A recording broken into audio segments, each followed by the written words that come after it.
Hello and welcome to Ditching Hourly. I'm Jonathan Stark. Today I've got an audio excerpt from an answer I provided on my YouTube channel. You can check it out at thejonathanstarkshow.com and it'll redirect you to YouTube if you're into watching videos. Otherwise, you can just listen to the audio here on the podcast. Enjoy. Hey, Jonathan here. I've got a question from Jonathan Dillon about email. The question is, what do you do with those warm emails or interest emails after you get them?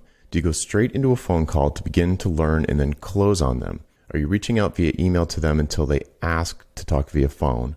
Or do you not directly contact via email at all? Obviously, every case is different, wanting to know in general terms. Okay, good question, very tactical, but we've got a bunch of, I think, helpful ideas here. So the first thing to say, I'm gonna define warm emails or interest emails as email that you get, maybe it comes in through a contact form on your website or some word of mouth, a friend introduced you and it's a word of mouth thing. But for the time being, I'm going to say these are sort of inbound messages. So inbound leads that you didn't start the communication. They found you, someone recommended you, something like that. So when those come in, I will do a short list of different things depending on the nature of the email. So if it sounds like a project type of thing and the person sending the email seems like they are the decision maker, they're pretty high up in the organization, their title indicates that, or something about the message indicates that, then I'll probably say something like, yeah, it seems like I might be a good fit for this. It sounds like whatever they told me about the project, that might be interesting. For next step, what do you say we jump on a quick phone call and we can kind of explore whether or not there's a good fit? And again, assuming that this is not a gatekeeper, it's probably the decision maker or pretty close to the decision maker, I'll just jump on a phone call and, so I'll reply with that and they'll say, yeah, that would be great. Here's some times available. Or I'll send across like a scheduling link so they can just pick a time. I don't think that matters that much, how you actually schedule the phone call. And that's not really your question anyway. But yeah, if it feels like, it's kind of gut instinct, but if it feels like a decision maker, it feels like a good fit, like it probably is going to be a good fit potentially, then yeah, I'll ask for a phone call right then. One thing in the question, do you go straight into a phone call to begin to learn and then close on them? I never close on anybody. And so it's not really the crux of your question, but I did want to call it out. The phone call is me interviewing them interviewing me. And we're looking to see if there's a good fit between our two companies for this particular project. And it should be a mutually profitable thing. So whatever the engagement is assuming I propose an engagement, it's going to be something that I feel like I'm getting paid fairly for and that they are going to get a good return on their investment from whatever the engagement might be.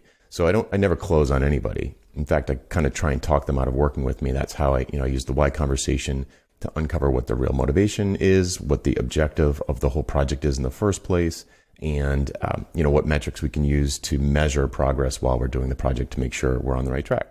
Okay, next part of the question is, are you reaching out to them via email until they ask for a phone call? As I said, I don't make them ask for the phone call. If it seems like a good fit, it's worth my time to talk to somebody about a project that could be in the hundreds of thousands of dollars or sometimes even $1 million. So yeah, I'm going to spend 30 minutes on a phone call if it seems like a good fit. But what if it doesn't seem like a good fit? Or what if it seems like a gatekeeper and not the decision maker? So the email might say something like, we're putting together an RFP. We're going to put it out to bid. Your name came up in a Google search. So I found your email address and reached out to you. What's your hourly rate? So immediately I'm like, if it doesn't seem like they really know that much about me, they're going to be, talking probably a bunch of people who they consider to be alternatives or competitors of mine. I'm immediately less interested, immediately indicates to me that either this person or, the person who's emailing hasn't really been affected positively by my marketing. Maybe they just heard of me. So the odds of that turning into a profitable engagement for me and an engagement that's going to have a really positive impact on their business when they don't know me from a hole in the wall, they don't trust me yet because they don't know who I am, it's a lot less likely that I can have a powerful impact on that business. So I'm like, less interesting. But I will, I'll reply and say, okay, maybe I'll ask them a few questions to reveal to me whether or not they're a gatekeeper. So I'll ask questions about how does this fit in, how would this project fit into your strategy for next year or, for the remainder of this year? What changes in your industry are, what changes are predicating this project? Like what's going on? Like why are you even looking to do this at all? So I'd almost ask a few of the why questions in the email to see if they can answer them. If they can't answer them, then I would say, all right, well, maybe we should, if I was going to jump on a phone call, at this point, I may or may not get on a phone call with them. It just depends. If I'm getting the feel like, this could be something here. I think this person seems genuine. They're just not the right person. It's a company that I'd really like to work with, something like that, where I feel like it's a pretty warm lead. It might be a really good client, but this person is definitely the wrong person to talk to. Then but I do want to set up a phone call. I'd say, well, let's set up a phone call. And after asking those questions, and they kind of can't really answer them, I'd say, well, let's set up a phone call with someone who can answer these questions. You, me, someone who can answer these questions. And, we can see if there's a good fit. Again, is there a good fit between our two businesses? Because if there's not, I'd rather not take your money. I'm not going to probably be able to satisfy you, and that's bad for everyone. So I might sort of pre-qualify them a little bit with some high-level why questions to see if they're a gatekeeper or not. Then there's a possibility that I get the vibe from the email that it's just not a good fit, or, I wouldn't have time to work on it for 6 months or something, in which case I might say, I don't think this is going to be a good fit for me, but if you're looking for someone like this, I'd be happy to make a recommendation and, perhaps send them to someone else. And then one last thing on this question.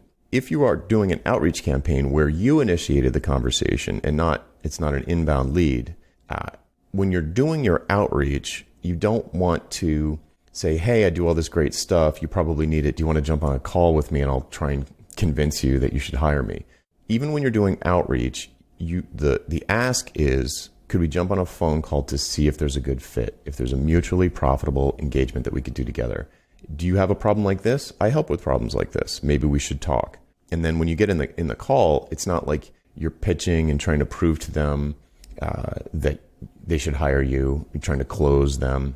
And if the whole phone call was predicated on the notion of seeing if there's a good fit, it's not weird when you start asking why questions. If you're pursuing someone, pursuing, and then finally they're like, all right, fine, let's get on a phone call. And then you're like, why do you want to do this project at all? They're like, what? You called me, So if you always make the sales interview an interview and not a sales call or like a pitch or trying to always be closing or some garbage like that, then it always makes sense to have the why conversation because you're really trying to make sure that there's a good fit. And if so, then you can move to the proposal stage. Let's see, anything else? So in general terms, yeah, I think I covered everything in there. I hope that helped. If you have a question for me, just hashtag AskJonathan on Twitter, LinkedIn, or YouTube, and we will add your question to the queue and get to it as soon as I can. See ya. Would you like to learn how to get paid what you're worth? How about selling your expertise and not your labor?